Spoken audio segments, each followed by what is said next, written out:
Hey, this is Carl Franklin. And this is Richard Campbell.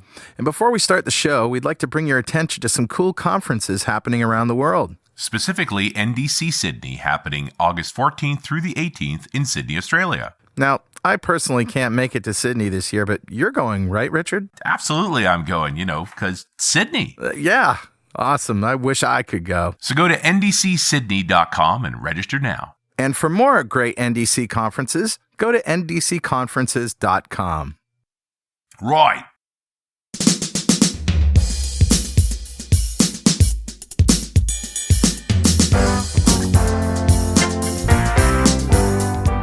Welcome back to .NET Rocks. This is Carl Franklin. And this is Richard Campbell.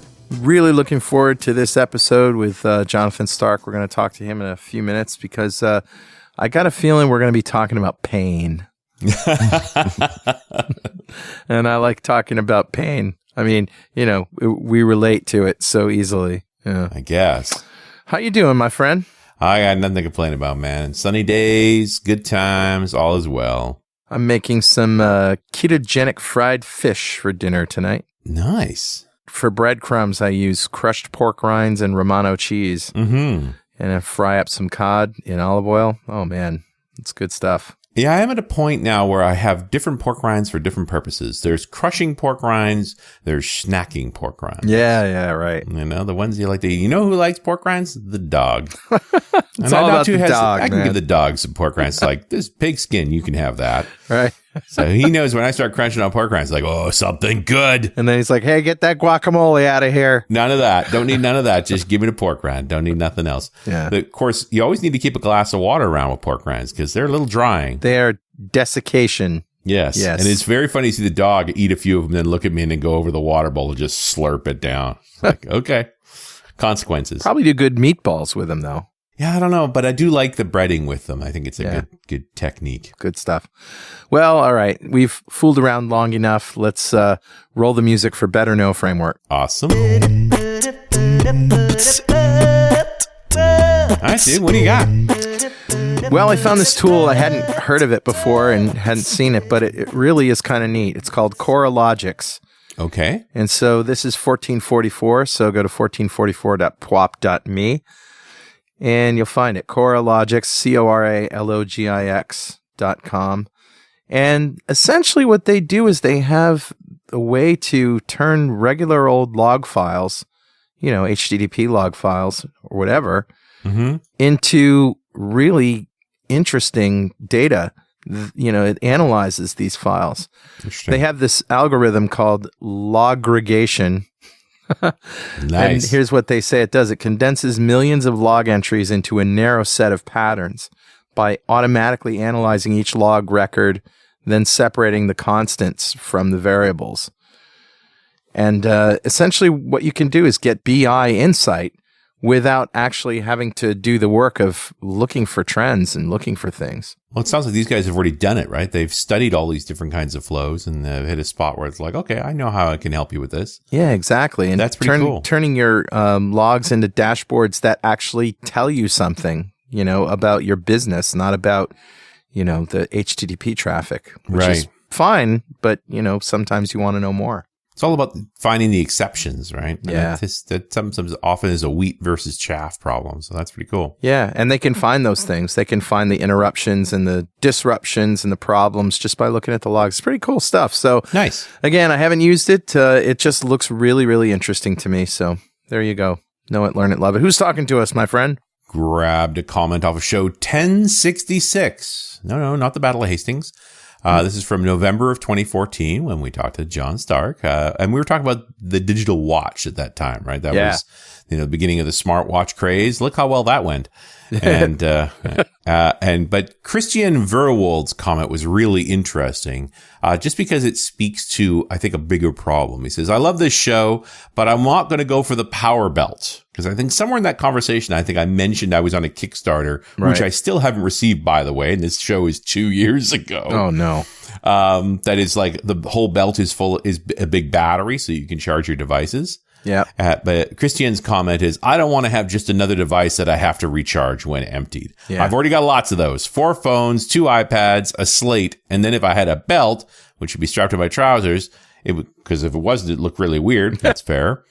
It'll be too much. So the belt's a step too far. The 4 phones is not a step too far, Christian. You're okay with 4 phones, but 1 belt, nope, not good enough. That's where we draw the line. That's the line. There, I just saw the line right there. He is using a battery cover to his iPhone, right? So that means he's using the expanded battery, so he doesn't have to charge quite as often. He gives him 100% power backup, so it's sort of double usage of the phone. So this is the problem here, right? You get a bigger battery, you just use the phone more. Right? If you took all the batteries out, I bet you use your phone less. I'm just guessing. That's me. I'm saying. And I noticed it doesn't use any like the wireless charging because that's clearly not fast enough. Right. But when you've got to travel a lot, it's kind of useful to have those things built into your devices. I just don't like bulky up devices. I'm perfectly happy carrying a couple of extra power packs. How about we just get better batteries? Yeah. Well, battery technology will continue to move on, but it is interesting to just think in terms of how you manage batteries. And rather than having a dedicated battery, he's gone down the battery pack built into the device viewpoint. I just like having that separate battery. I like a big battery charger that I have. It can charge a phone several times or keep a HoloLens charged while you use it. That big Anchor battery. Yeah. 14,000 milliamps, that kind of thing, 20,000 milliamps. So you can just charge and charge and charge. The thing is remembering to charge that thing. Yeah, well, you know what? You don't have to charge that thing very often. And when you do, it's an overnight thing. Yeah. And it makes it easy. You could take that thing out with you when you go out and you're never going to run out of juice. The other thing I'm now carrying all the time is the Anchor charger, which has USB-C and a bunch of ports on it. And I actually leave one of each cable already plugged into it in a bundle. Yeah.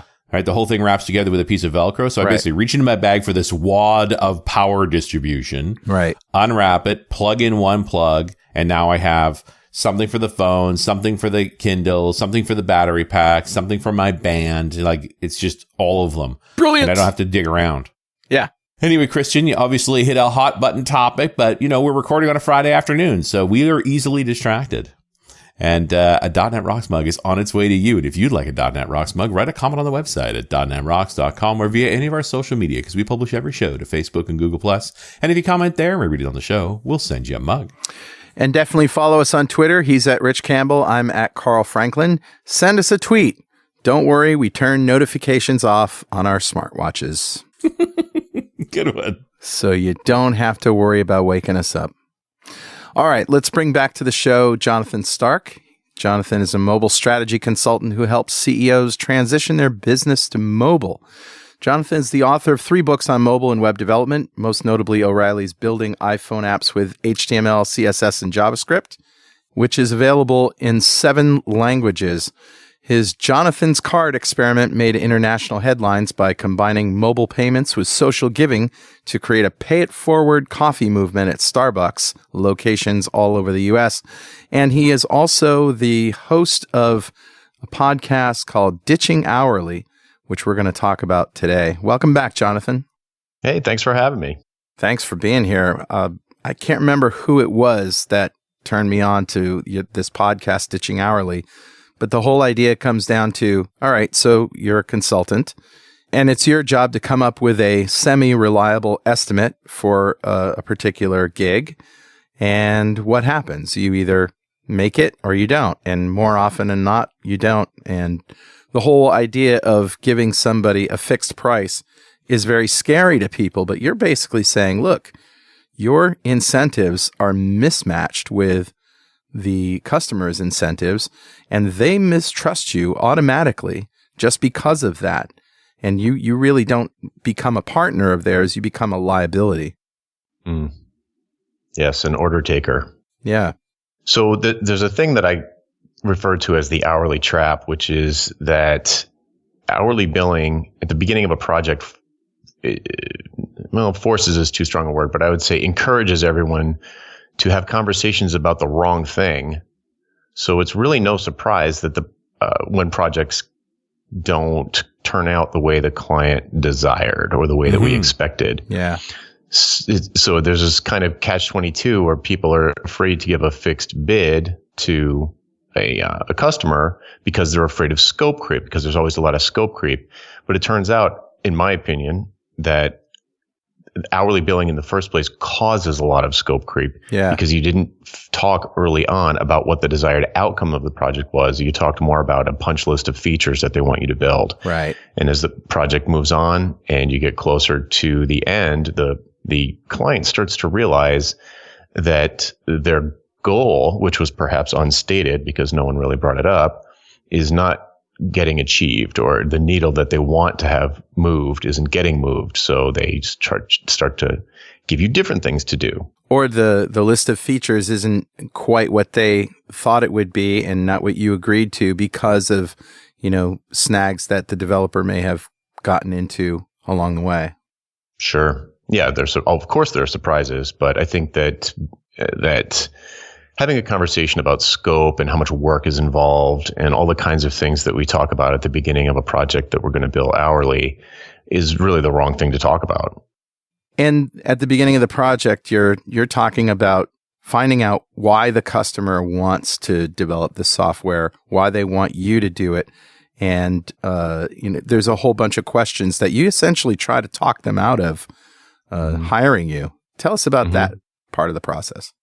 Sure. So at the beginning of a project, when you're talking to someone that you might work with, I do exactly what you said. I go through a list of questions, which essentially feels like I'm trying to talk them out of working with me, which obviously is counterintuitive. Doesn't seem like the kind of thing you do in a sales process, but if we walk through it, I think it'll make sense to people. So there are really three categories of questions that I need to ask in the original sales meeting. So when we finally get a chance to talk, whether it's in person or on the phone, I'll let them brain dump all of the things that they know about the project, all of the things they think they probably want me to do. And once they kind of have that out of their system, off their chest, and they've exhausted all of that, I'll say, all right, great. Thanks for that. I've got all the notes here. Let's back up for a second and talk about the bigger picture. So I have some context for the decisions that I'll end up making in the development process. So why are you guys even thinking about doing this? Why not do this? I can tell from the discussion that this is going to be a large, probably expensive, probably risky project for the organization. There must be some reason why you decided that this was the thing that you want to do versus all the other things that you could do. So it's kind of like a question about opportunity cost. Why are they deciding that this is the action they need to take? Is this almost like a how did you get here, that you decided that building software was a good idea? Mm-hmm. Right. Why not use an off-the-shelf solution? Right. For example. Sure. And rarely they'll say, geez, we didn't think of that. It almost never happens. By the time they get to me, they've probably already looked into all of the things that they think would have been cheaper or easier. But I want to know why they're not going with those. It's kind of important. So they'll go through that and they'll usually give me some really compelling answer. That's the easiest one usually to get an answer to. The next thing I'll want to know is, why do they want to do it right now? Did something change? Did one of your competitors come out with some new release? Are you right? Do you feel like there's some opportunity in your market that has a small time window, and that you need to capture it if you're going to? Is there some reason that you need to do this now? So the questions that I would ask would be like, are you mentioned in your brain dump initially, dear client, that you've known about this problem for 6 months or a year. Why now? Why do you need to act now?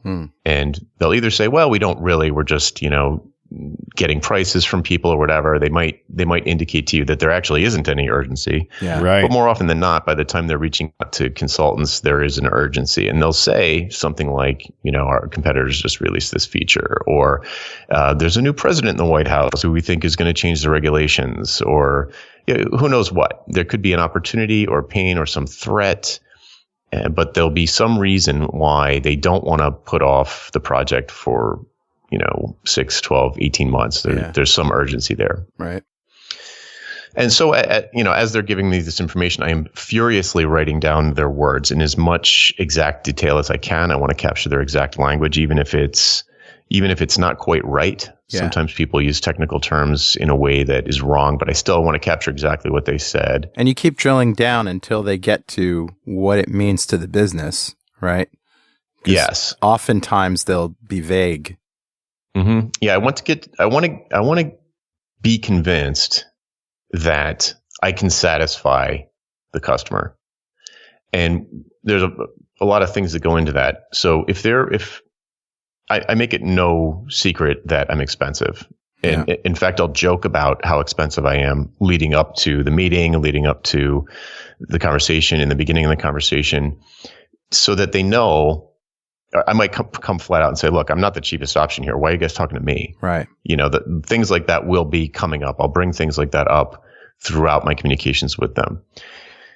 So when we get to the point where we're going through the why conversation, I'm trying to figure out how they're going to justify to themselves the fee that I'm going to present them with. Right. Because I hate writing proposals. I do not want to write a proposal that gets rejected. Yeah. So I want to know all of these things. And if I go through this list of questions and I get to the end of it and I'm not convinced that they're going to greenlight the proposal that I'm probably going to write, I'll say something like, look, you guys, this has been a great conversation, but I just don't understand the business case for hiring me. I feel like you're going to write me this huge check, and then at the end of the project, you're going to wish you hadn't.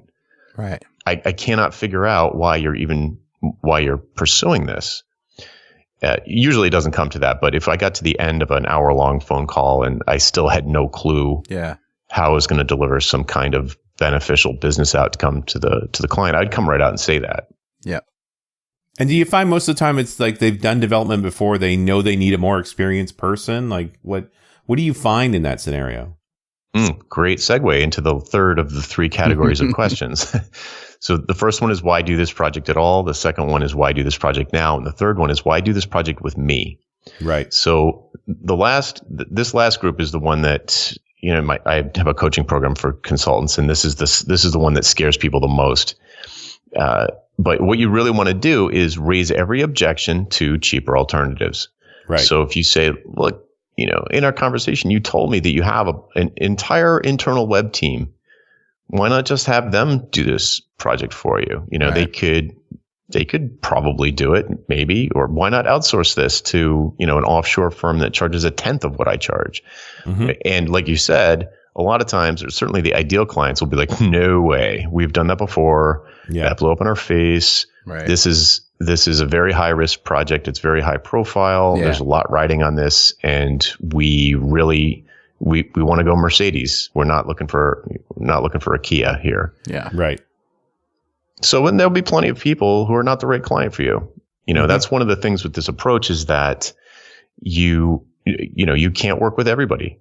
And why wouldn't you find that out at the beginning rather than at the halfway through the project?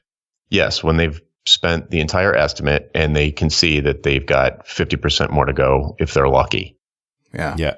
Yeah. It's like, do you want to find out they don't like your price before you start working or after it's too late? Yeah. You're just trying to save yourself some grief, right? Absolutely. Fire the bad customer early, right? Or just the misfit. Like, this is not a good fit for you. Mm-hmm. Have you ever not had to ask the questions, any one of them? They just volunteered the information. I had the experience where potential customer will call me and right away they say, what we're doing right now isn't working because, the people don't have experience, blah, blah, blah. So they basically answered the why me question before we even have the why now and why at all conversations. Yeah, a lot of times clients will come to me because of a book I wrote, or because they saw me speaking at a conference and they run up to me as I'm coming off the stage. So they already know they want to work with me. They're not they're not even putting it out to bid with other people. Right. So that one, but people don't start off that way. That's like, sure. After, 5 years of being in business, maybe you've got the kind of marketing gravity that people just already know that they want you. They just don't know if they can afford you. Right. That's a great place to be in, but you don't start there. You have to work up to that. Yeah, yeah. Well, and I think it's always challenging when you're new to self-employment or trying to do this on your own. You just want anything. You don't have to be dry for very long if you're like, yes, I will do whatever you want. Right. I just need to make a living.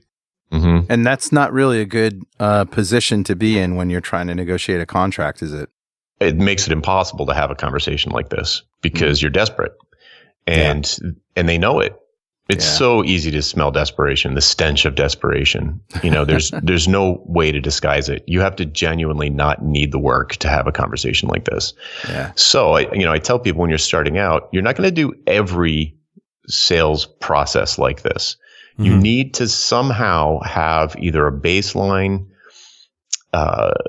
cash flow, baseline income that's going to cover your bills that allows you to make a leap like this, either whether it's savings or whether it's, some sort of staff aug gig that you're working by the hour and you're making good money, but you realize that you're not going anywhere. You're not growing. You're not increasing your profits. It's like the only way to increase your income is to work more. The trick with it though, this is where the hustle comes in when you're getting started with this, is that the work that you're doing to keep the lights on cannot take up all of your time. Yeah. And that's a good thought. It's really hard to be disciplined about it because it's like the fish grows to fill the bowl. And if your client is like, hey, we need you 40 hours a week, and that's turning into 50 hours a week, and they're paying you, by the hour for all that time, that's great.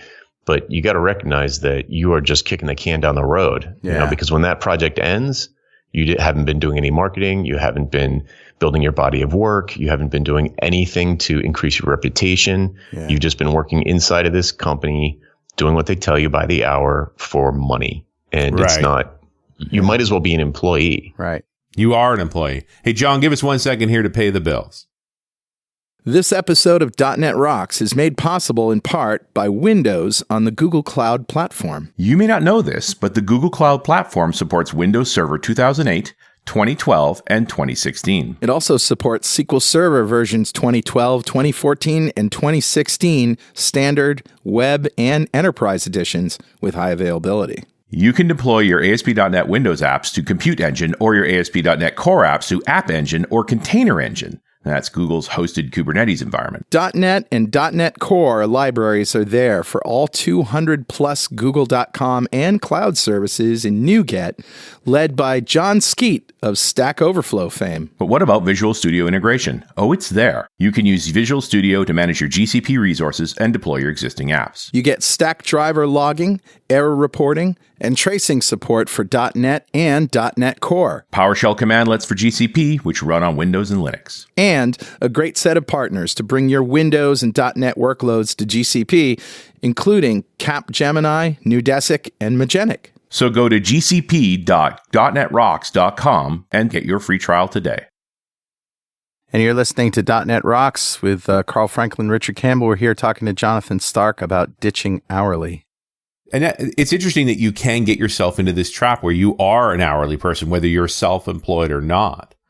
Just because it's in the form of a contract doesn't mean you aren't just an hourly worker. Work an hour, bill an hour, pay an hour, no time to do any business. Mm-hmm. Mm-hmm. Yeah, that's a trap. You end up working so hard that you can't get ahead, Yeah. It's weird. Right. But the thing so ditching hourly, we're talking right now about just one way to ditch hourly. Mm-hmm. Yeah. And it's a way to do fixed price projects, which to me is a relatively long-term collaborative enterprise between you and a client, maybe some third parties, maybe somebody who builds an API or has some marketing system that they use. And it's this collaborative thing. It's probably going to take 3 months, maybe more like 6. And you're not really in control of the whole thing. You can just sort of do your piece. And what I suggest to people is to do fixed bids for these projects. But a lot of people who have done fixed bids in the past, I've found a lot of people who actually have experimented with it and they got burned every time and they were afraid to go back to it because they set their prices way too low. Yeah. Right. So what value pricing is, which is what I do, is different than other ways you could price a fixed bid project. The way that people usually price a fixed bid project is time and materials or cost plus, where they have all the wrong kind of conversations up front. Trying to figure out how much work is going to be. They're all scope conversations. What do you want me to do? What do you want me to do? What do you want me to do? Right. So they come up with this list of things the client wants them to do, tasks really. And they figure, well, this is probably going to take me this many hours. I want to make this much per hour. And then I'll tack on some random, multiplier for project management or unknowns or handoff or administrative or whatever. And they, whatever, they multiply $200 an hour by 100 hours times 15% for padding. And they give that as a fixed price. That is almost surely too low, because you haven't talked about the one thing that really matters, which is what's the desired outcome to the business. Right. So if you can get to that outcome, which is what you have the why conversation for, you're like, okay, so if I understand it correctly, the outcome that you guys want is to decrease cart abandonment rate on mobile by 20% or even by 5%. That would turn into $1 million increase in sales per year for you. And I understand that this is urgent for these reasons and that there's no other way to do this with off the shelf software because of these constraints, whatever they are. And instead of basing my price on how many hours I think it's going to take me to achieve that goal, I'm going to base my price on, a fraction of the first year's annual increase. So if it's $1 million in the first year of increased revenue, I'm going to probably charge them $100,000, regardless of how much work. I price it at $100,000, regardless of how many hours I think it's going to take me. Right. And then you basically become a partner with them in achieving the goal. Mm-hmm. Yes. And that's different than, I need to be paid $50,000 for whatever, 500 hours of work. Right. Change the size of the buttons. Try blue. That's not working. Try red. Okay. Maybe make the logo bigger. Right. What if? Yeah. But there's also an element there of I only get paid when you get paid. Yeah. Kind of thing. I'm going to make you money and you're going to give me some of it. Right. Mm-hmm. Do you ever do deals for, maybe a piece of the sales for the first year or so, where you sort of say, all right, no. I'm in the skin with you? No, because there are too many factors out of my control there. So their marketing campaign could flop. Their CEO could get indicted. I mean, there are a million reasons that it might not turn out that outcome is what they achieve. But what I'll do before the proposal, I'll say, all right, how are we going to measure progress that we're making toward this goal while we're still doing the work, so that we can steer the car? How do we know that we're going in the right direction while we're still doing the work? And they'll have some KPIs internally that they'll be able to use to measure the progress. They always do, because the badness of the current KPIs is why they called me. So they'll say, oh yeah. We know that our customer service numbers or some rating will almost certainly lead to this outcome. And in the proposal, I will give a guarantee of some kind, that either a professionalism guarantee or a bug-free guarantee or responsiveness guarantee, depending on the nature of the work. I'm not going to guarantee that they're going to make $1 million a year, which is why I only would charge a price for a fraction of that. Right. Sure. If I could guarantee them $1 million a year, I'd charge them $500,000 or $750,000, and they'd be crazy to not pay that to me every year. Right. So there's still risk involved, of course. Yeah, I don't know if you get it every year, but maybe 1 year. I did this with performance tuning, because generally speaking, when we're performance tuning e-commerce sites, we already know what the revenue stream is. And so you'd make an estimate of how much more revenue you're about to generate for them by making the site go faster, and say, hey, I'll tell you what, you can pay my fee or I'll take half of what I'm going to make you next year. Right. And when you actually do the math for them and show it to them, they're like, I think I'll pay your fee. I'm like, yeah, okay, that's fair. I thought you'd see it my way. Yeah. Yeah. Right. Yeah. I mean, when you've had a good why conversation up front, when you go to write the proposal, at the beginning of the proposal, you can anchor really high with, back of the napkin calculations from what you told me in the meeting. This should have, a net positive impact of $1 million in sales per year. So you're already talking about you're talking about value, and you're speaking their language. Sure. Right. And that makes all the difference. Yeah. Yep. But the one thing that I don't know if we want to go into it, but for people who are listening would maybe are just totally think I'm bananas and would never do this in a million years because it's too risky. There are other ways to ditch hourly, as I say it, that don't involve project work. And maybe if we have time, we can talk about that. But right now, Richard, you know what time it is? It must be that happy time again. Yeah, it's time to make a value-based proposal to you, sir. Oh. All right, I'll make you laugh if you write the joke. Just let me know when you got something. I'll take your time. We'll just wait. No? Nope. That doesn't work for you? Sorry. Well, anyway, let's, how about we give away a D-Experience subscription to one lucky member of the .NET Rocks fan club. Become a UI superhero with DevExpress UI controls and libraries, and deliver elegant .NET solutions that address customer needs today, and leverage your existing knowledge to build next-generation touch-enabled solutions for tomorrow. Whether it's an Office-inspired application or a data-centric analytics dashboard, DevExpress Universal ships with everything you'll need to build your best, without limits or compromise. Learn more and download your free 30-day trial at devexpress.com/superhero. Well, all right, buddy. Who's our winner? Today's winner is Ruben Fernandez. Congratulations, Ruben. Yes. Golf clap for you, sir. And Ruben just won the D-Experience subscription, a big pile of awesome from our friends at DevExpress. Just for being a member of the .NET Rocks fan club, he was. And if you don't know what that is, go to .NETRocks.com, click on the big Get Free Stuff button, answer a few questions, and join the fan club. We have thousands of members all over the world. In every show, we like to give away stuff from our sponsors. And every December, we give away a $5,000 technology shopping spree to one lucky member of the .NET Rocks fan club. But you got to sign up to win. And Jonathan, you know what's coming up. If you had $5,000 to spend on technology today, what would you buy?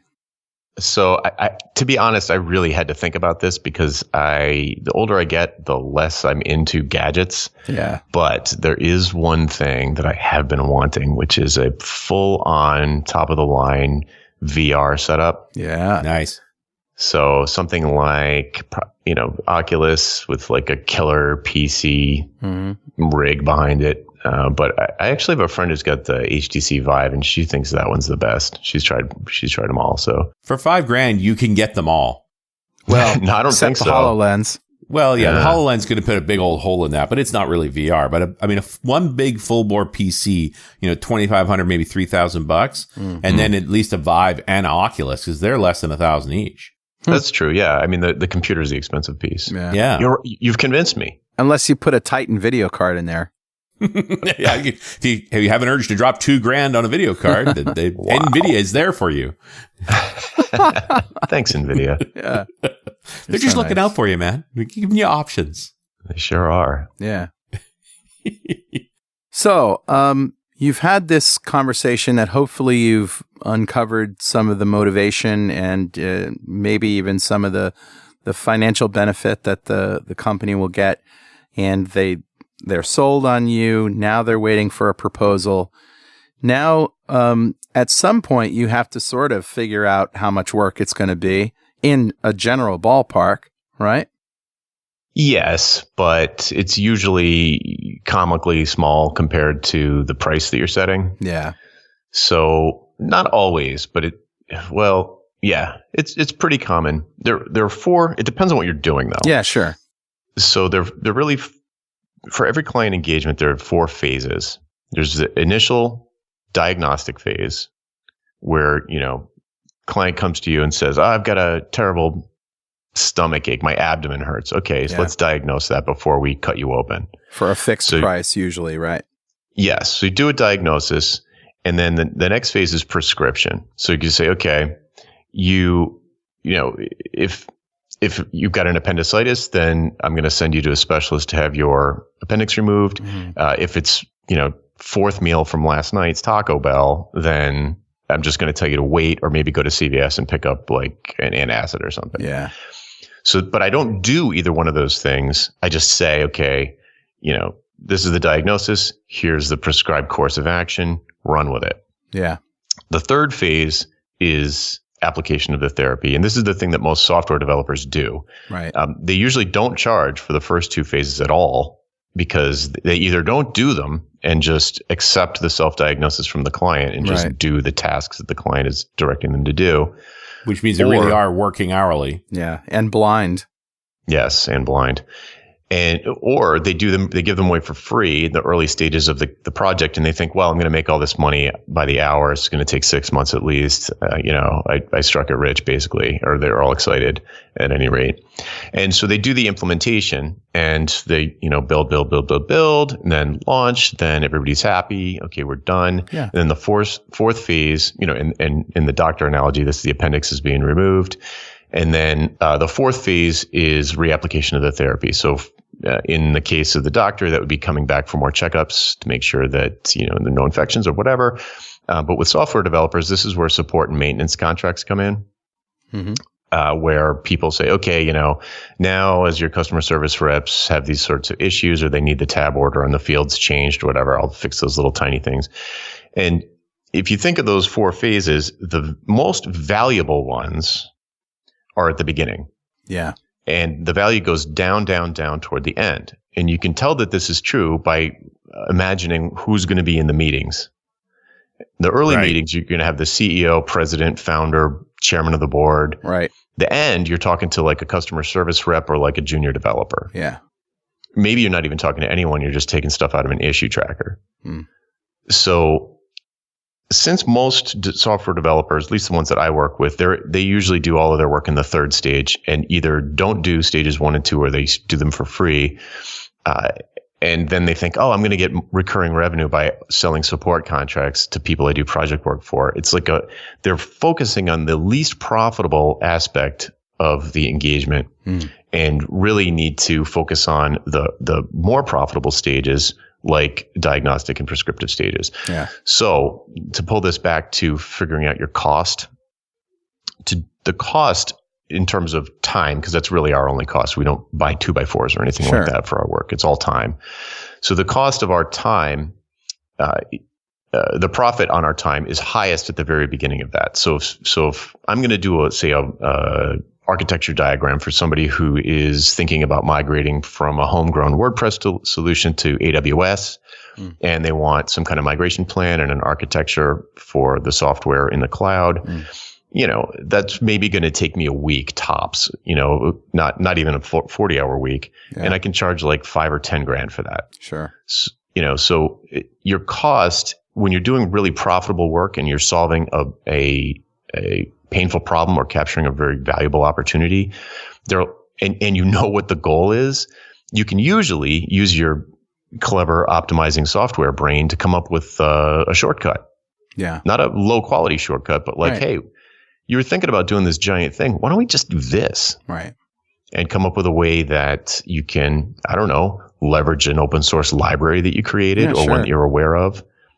And, eventually what ends up happening is when you first start out, you'll probably still count your hours and be like, wow, did I make a profit on this or didn't? But as you get better at it, that just falls away because you're like, this was profitable. Yeah. Yeah. And you also recommend to have a website with a fixed price for this diagnostic service on it. Mm-hmm. So that there's something to point them to, like, everybody can see this is what we charge, $5,000 for your initial spelunking, to figure out. And at the end of that, you can decide not to go with me at all if you want, but at least you'll have a clear idea of what the work involved will be. Yes, absolutely. I don't do any implementation work anymore. All of my new clients are in those first two phases where all I do for them is sort of diagnosing and prescribing. It's much more strategic than tactical. Yeah. So, and that's also an interesting conversation all by itself. When do you used to stop working for yourself and start having other people working for you? Yeah, I don't have any people working for me. It's not my. I don't really want to be a manager. A lot of people do like having a team. Right. It's not my personally. Yeah, I used to manage a team before I went solo and did the value pricing thing. Right. And it's whatever. It's just not for me. So the thing that I see a lot of times is that software developers, they find themselves in this hourly trap. And they're like, I'm just going to be doing this for the rest of my life unless I can increase my profits. How should I do that? Well, I have to hire cheap labor and mark up their time. Right. And if you want to be a manager and you want to run that kind of a business, that's a fine approach. It does work. But if you don't want to do that, this other approach that I'm talking about here is your escape plan. Right. I hate the idea of seeing people becoming managers who don't want to become managers just because they think that's the only way out of the trap. Right. Yeah. Is that low margin business. If I can mark him up 20% and I get 100 people doing that, then I'll make money. But it's not true. That's an incredibly difficult path to go down. And you got to remember that this whole process may seem, on the surface of it, maybe a little shady, dishonest, whatever you call it, but you're really guaranteeing a good end product for the customer, which is what you want. You want them to be happy with what you do. And if you find out early on that they're not going to be happy with what you do, then you don't do it.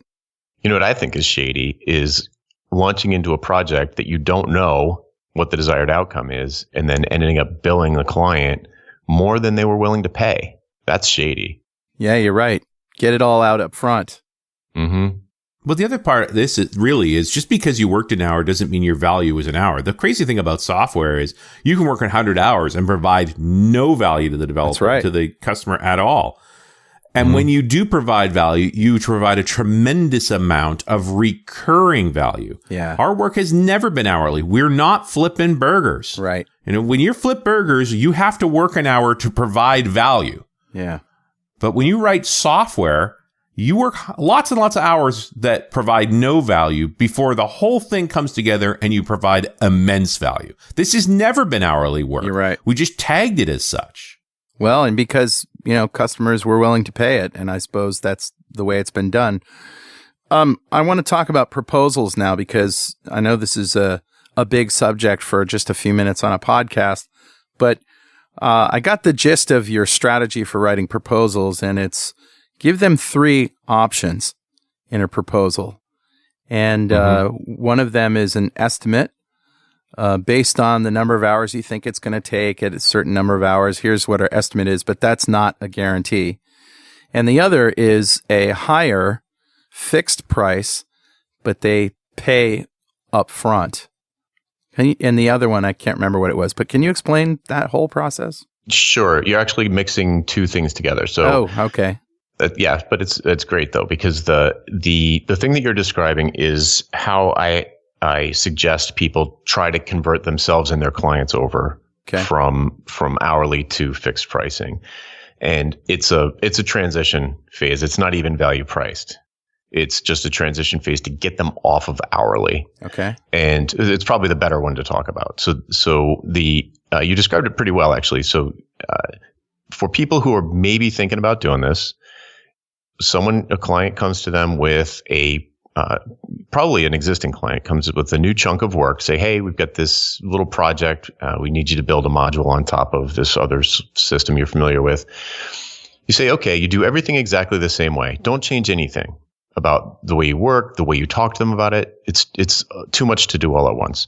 So just do one thing differently. And that is when you create the proposal, do it like you normally would, estimate the hours, yada, yada, yada, but then add just one extra option, which is a fixed price for the same exact work that is 85% more expensive than whatever your hourly estimate was.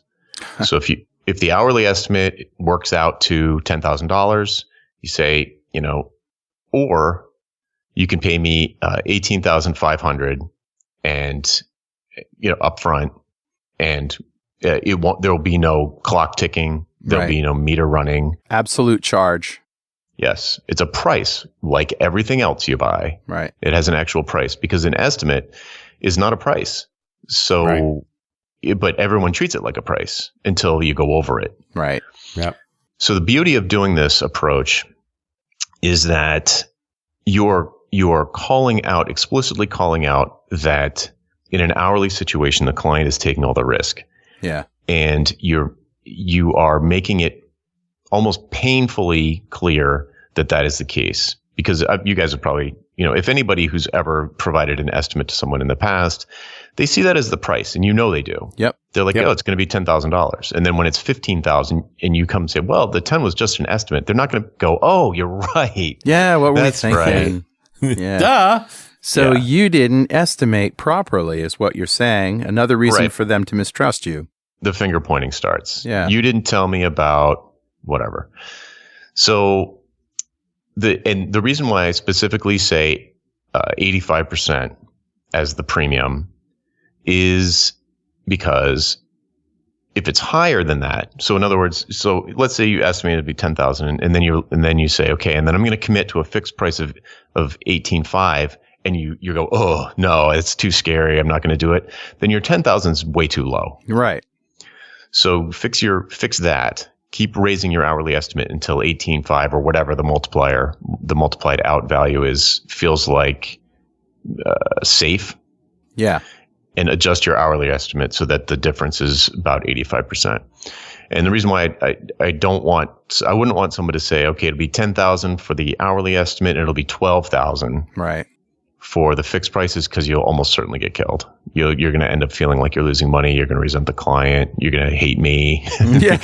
So there needs to be a big difference between those two numbers, because the risk that you're taking on in a typical software project is pretty large. There are a lot of unknown unknowns, as they say. Mm-hmm. And you can either put that on the client or you can take it on. And as you get more and more expert at your job, you should start taking that on. And if you do, yes, you're taking a risk. But guess what? Guess what comes from risk? Reward. Yeah, right. Right.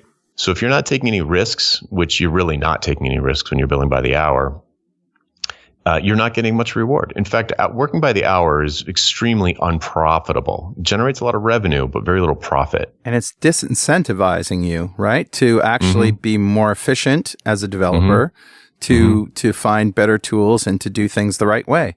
Or build a library. Yeah, you have an incentive to just keep billing hours. Mm-hmm.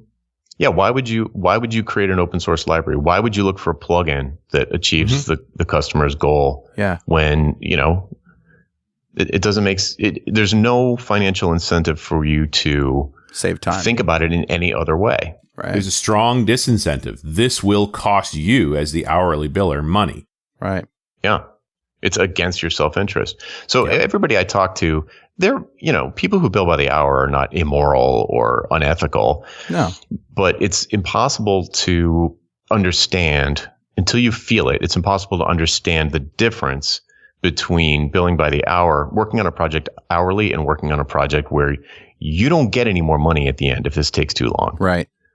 So if all of a sudden you don't get any more money, even I, who thought I was working at maximum efficiency, it's just laughable to look back on, the work I did by the hour and the rabbit holes I would go down. Yeah. It didn't seem like I was doing anything wrong, but when all of a sudden, when every hour you work decreases your effective hourly rate, all of a sudden you get real efficient, real fast. Yep. You are strongly incented. Mm-hmm. Yeah. And that's great for the customer. Right. Everyone wins. Customers love this. Yeah. Oh, so here's the thing. Most people, when they hear that, 85%, like, why would any customer ever pick 18,500 over 10,000? Yeah. You'll be surprised. A lot of clients, especially if they've got experience paying people by the hour, cannot stand the feeling of being billed by the hour. Right. It's horrible. What they can't stand is, just the fact that they're driving around in the car and you're, doing God knows what in something that they don't understand, and they just have a bill and they got to pay you for it. That's what they don't like. Yeah, hire someone by the hour, see how it feels. Yeah. Yeah. Especially remote. Yeah. What is it they do all day? Right. Right. It's almost like you paid some cab driver to drive around with you not even in the car. Yep. Yeah. Yeah. You don't know what they're doing all day. And you haven't told them where to go. The silly part is, even if you watch them, you still don't know what they're doing. Mm-hmm. He's typing. That's where all these questions, everybody's had these questions, where the customers, especially when you start getting close to the estimate, they start turning into the typical client from hell. They start questioning hours. Why is this taking so long? Why is that taking so long? Once you go over, they've lost trust in your ability to estimate it. And now they're faced with a decision of, do I kill the project and lose the money that I've invested in it so far? Or do I bet that we're within 100% of our goal, within 50% Right. more. Right. And they got to gamble. And they already don't trust you because now the estimate was wrong. Whether it was your fault or theirs is immaterial. Doesn't matter. Doesn't matter. They just know that they have to go to their boss or their investors or their bank account and do something they didn't want to do. Yeah. So let's say that you've done this first step, that your next project, you've actually added this 85% upfront fixed price, and it worked. And you're happy and the customer's happy. What's the next thing you do on the next project? Well, I would, for a new client, the client or the same client? Let's say it's a new client. Okay. So for a new client, I think after doing the fixed price one, you, dear listener, will have the feeling of what I'm talking about. And once you have that feeling, you don't want that feeling to go away. It's great. Yeah. So you're like, okay, cool. I'm comfortable with this. It worked out great. It was extremely profitable, or at least it was equally profitable, and I didn't have to track my hours. Right. Which is nice enough. The next time around, I would say if to do a value priced proposal, maybe once you're comfortable with it, maybe it's not the very next time, but once you feel comfortable, you're feeling like you got it down,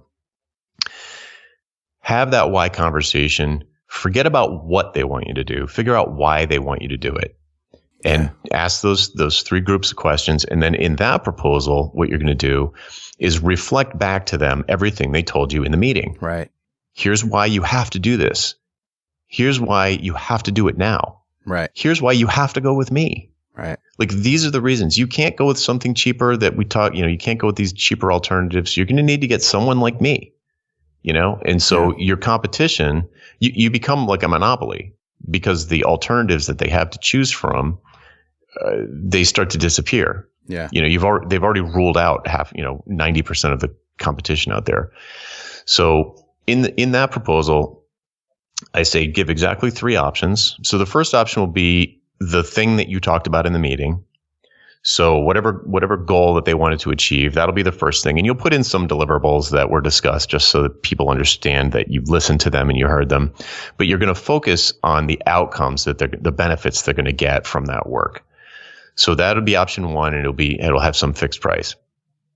Then option two will be something different, but that it either came up in the meeting or you believe that it's commonly valuable in situations like this. You'll say, in addition, option two is everything from option one, but in addition, I'm going to do something different but more valuable, or additionally valuable, like migrate the data from the old system to the new system, right? Or provide some kind of handoff materials to your internal staff or something like that. Yeah. And the cool thing about doing this is there are a couple of cool things. One is it gets them thinking about how to work with you, not whether or not to work with you. Right.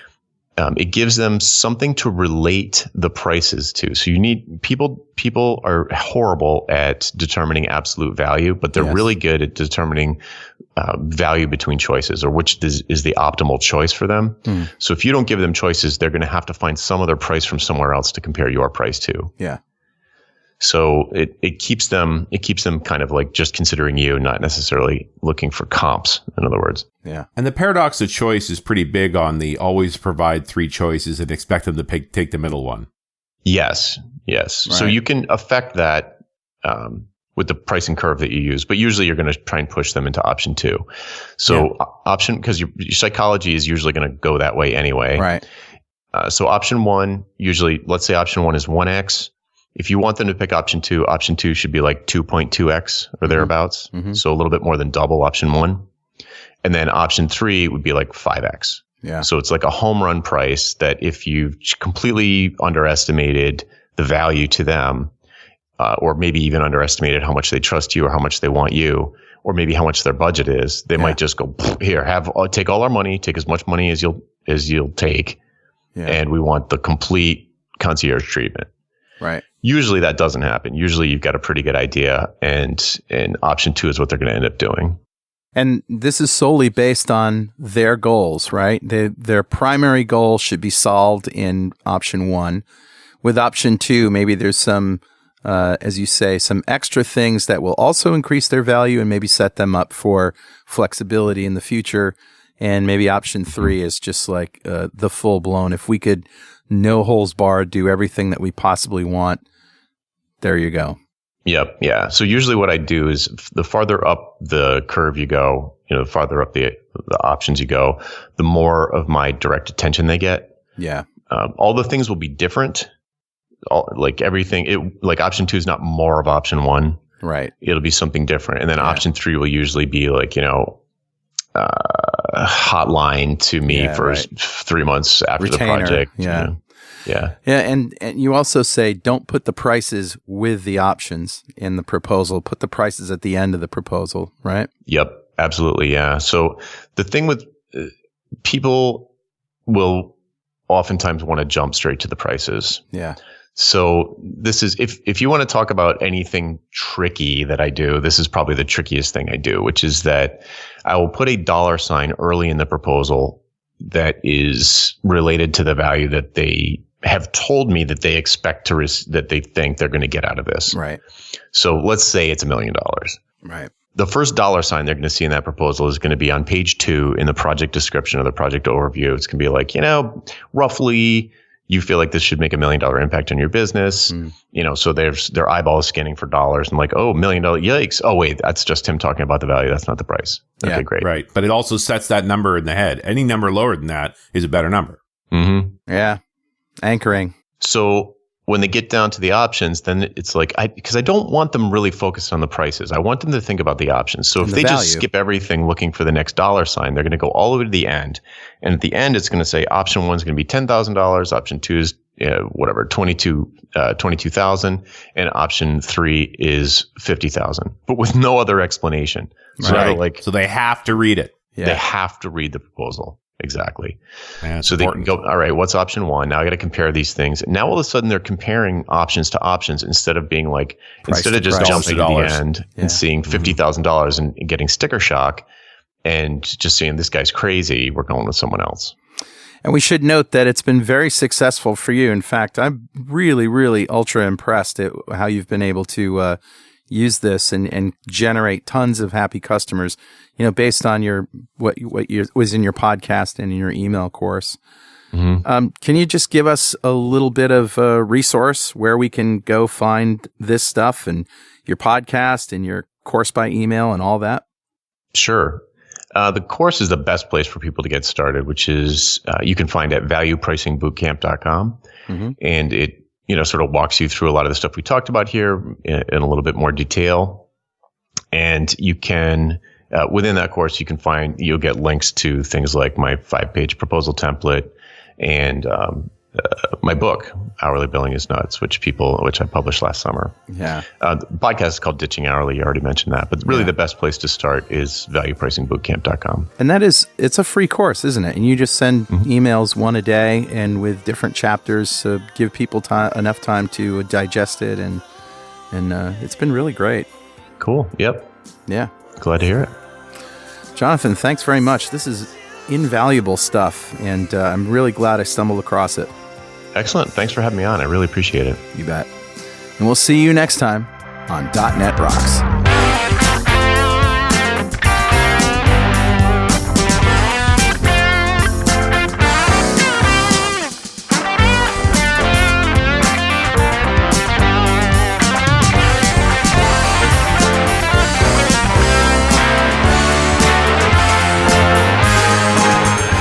.NET Rocks is brought to you by Franklin's Net and produced by Pwop Studios, a full-service audio, video, and post-production facility located physically in New London, Connecticut, and of course in the cloud.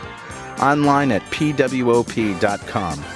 Visit our website at dotnetrocks.com for RSS feeds, downloads, mobile apps, comments, and access to the full archives going back to show number 1, recorded in September 2002. And make sure you check out our sponsors. They keep us in business. Now go write some code. See you next time. Got transmitter banned by the FCC. Yes, I'm a